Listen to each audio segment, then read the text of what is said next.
you're still watching the City of Lagos TV show. Well, for us, information management and dissemination is quite important when you talk about governance, especially for a very strategic state like Lagos.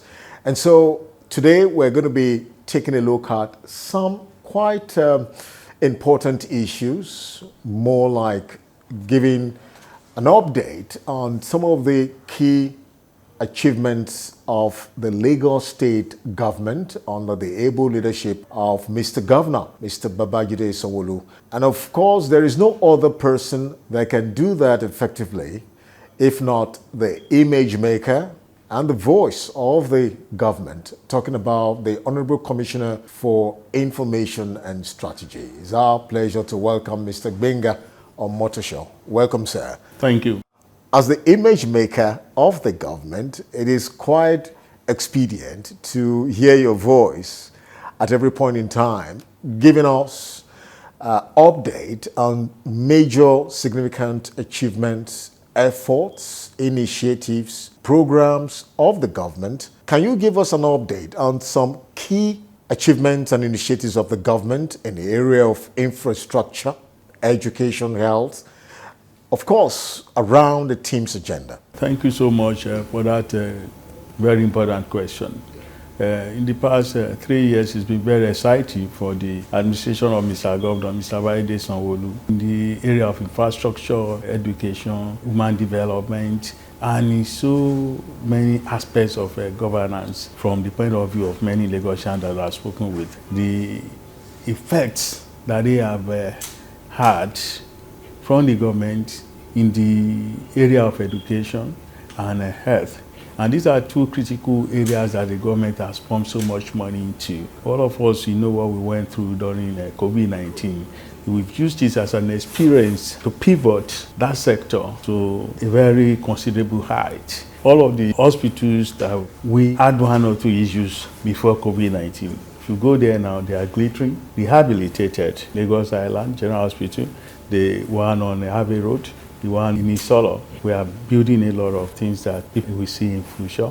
The Massey Street Hospital is there. It's a project of the future, which is already being built now. Dr. Scottish in Lasut, the Oxygen Center, all of the personnel in that sector, they are better for it now because they underwent training in so many aspects of their profession and so many others. But if you look at Mr. Babajide Sanwo-Olu's administration generally, considering the team's agenda, which is the main foundation of everything that he plans to do, following it from the Pillar T, which is the first one, transportation, a lot has been done. The last time I was in Apapa a couple of weeks ago, it wasn't as bad as it used to be. The government has done a lot of things to ensure that the gridlock that we used to experience in Apapa is no longer there. What is going on there is that the people are just trying to disobey the law once in a while, and then you have a traffic jam, and then the road that is being constructed around Mile 2.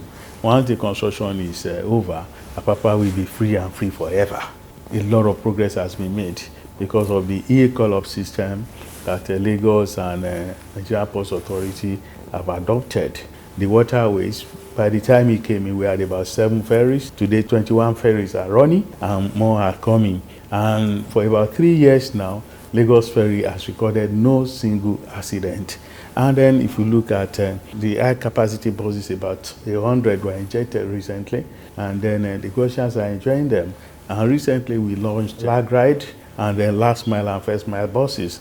By the end of this year, by the grace of God, the rail will have been completed, and then it will be open for commercial services around first quarter of next year. We have bought 10-car train from America, then another one from Turkey. So the tracks are being built, almost completed. Everything is going according to schedule. The stations are being built in Ikeja here, in Marina, and all of that. Water transportation, we are building jetties, about 15 of them, in Badagry, Akpa, Jeddah, Mile 2, in Marina, other places that are about being completed. What's the government doing about security, really? Looking at the Lagos State Security Trust Fund, any development in that area? If you look at the security situation in our country, you will agree with me that Lagos is the safest state in Nigeria. This is not accidental. It's because the government has put in a lot of resources into that in terms of human and material resources. You are all here when the president came here to join Mr. Governor, Mr. Baide Sanwo-Olu, to hand over some equipment to our security agencies in their hundreds and thousands, bulletproof vests, head helmets, vehicles, and so many other equipment that were given to security agencies. So security in Lagos is something that we are taking seriously. Recently too, about 1,125 men from our neighborhood watch joined the police constabulary unit. And these men have been replaced to everything that can jeopardize what makes Lagos the safest state in Nigeria we are tackling with. Lagosians would like to know, what does the second term endorsement of Mr. Governor, what would it be? What would it mean for Lagosians? What it means is that Mr. Baide Sanwo-Olu will be there to complete all the good things that he has started. Mr. Baide Sanwo-Olu will be coming to complete Mercy Street Hospital, which is going to be the largest pediatric hospital in Africa. He will be there to complete the Lekki-Epe Expressway, a 6-lane road that was last built in about 42 years ago. He has started rebuilding it now, 2 lanes, turning it into 6 lanes, and concrete pavement, which is going to last for another 40 years. He's going to be completing the mental health center in Gateway Ejiri. And Fort Mainland Bridge, very soon, a contractor is going to be appointed, I think in a couple of months from now. He is going to see to the beginning and maybe completion of that road, which is going to be the longest bridge in Africa. And then there are so many school projects that we are doing, so many road projects, especially around the Ikorodu, Pasekumade Road, Bola Tinubu, Igbobo Road, Agric-Ishawa Road. All these roads are going to be completed. In Ojo, the Buba Marwa Road is going to be completed. The new hospital in Ojo too is going to be completed, the general hospital. So he's coming to complete all of that. He's coming to build the kind of school that we all saw the other day in the Lemoro that we opened. So many things are in the pipeline for the administration of Mr. Baide Sanwo-Olu to return to come and complete. And the GOEAC, the advisory body for governance in Lagos, they saw all of these things and they felt that he deserved to be supported. So they supported him. And then when they went for the primary, the party people saw that Mr. Sanwo-Olu has done very well. So they gave him another opportunity to go and compete to renew his term as a governor of Lagos State. Talking about empowerment, women empowerment, youth empowerment, what are the gains for the second term in the area of empowerment? Today, so many young people in Lagos are very happy because Mr. Governor is supporting technology, he's supporting the arts and entertainment industry, having a program in conjunction with 1 or 2 academies where our young people can go into and learn script writing, how to cast news, produce a play, a movie, and all of that. The government has put in a lot of money into that, and then young people are going in there to develop their talents. The Lagos State Employment Trust Fund is getting more money now to be able to take on as many young people as possible who are trying to start their own businesses. And then our internship program through the Office of Wealth Creation is also there, taking up people coming out of school for them to be able to have work experience. And thousands of them were registered, I think about 4,500 recently. And of all those people, I think over 2,000 of them have gotten the concrete assurances that they are going to be employed. The aim is that all of our young people who are coming out of school will not just sit down at home and have nothing to do. Then our vocational centers, recently thousands of people graduated from those vocational centers. We have 18 of them around Lagos. The beautiful thing about it is that once you pass out, you are going to be given equipment for you to go and start. And then our people who are in agriculture, they are being supported by the government in fishery, looking for where to sell their produce. The Military of Agriculture has organized off-takers for them. And people are being given land who are interested in farming to go into farming. So in the case of empowerment, the government is doing a lot. Mr. Governor, a few weeks ago, came up with an announcement. Effective from the 1st of June, total ban on Okada riders in specific local governments, which will also dovetail into some local government councils. Lagosians are a little bit worried with this ban. What's the position of the government, and is this going to be effectively implemented?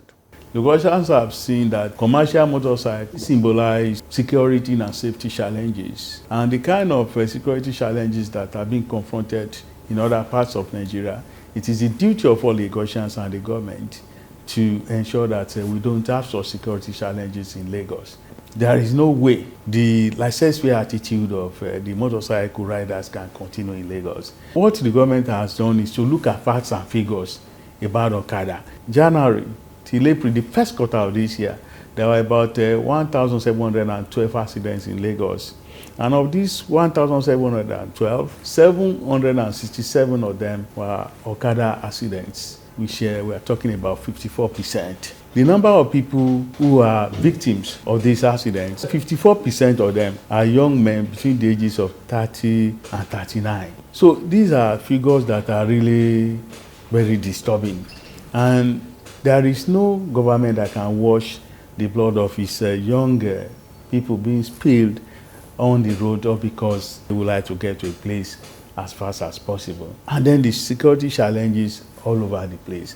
The Okada guys are becoming lawless. They are trying to portray Lagos as a jungle city. And Lagos state government feels that we have to take our state back, that the kind of things that are being traced to Okada people, they do not portray us as a very true Lagosians that we are. They are not things that we can be proud of. That is why the government decided that as from June 1st, Okada must not be seen, must not be heard, must not be visible in 6 local governments. And the governor said it clearly, explicitly, that this is the first phase of the ban. So those 6 local governments, Apapa, Surulere, Lagos Mainland, Lagos Island, Ikeja, Etiosa, Okada must not be seen at all as from 1st of June. We've spoken to quite a number of Lagosians. When you look at people trying to get to their place of work, trying to meet up with businesses, there are no enough vehicles that can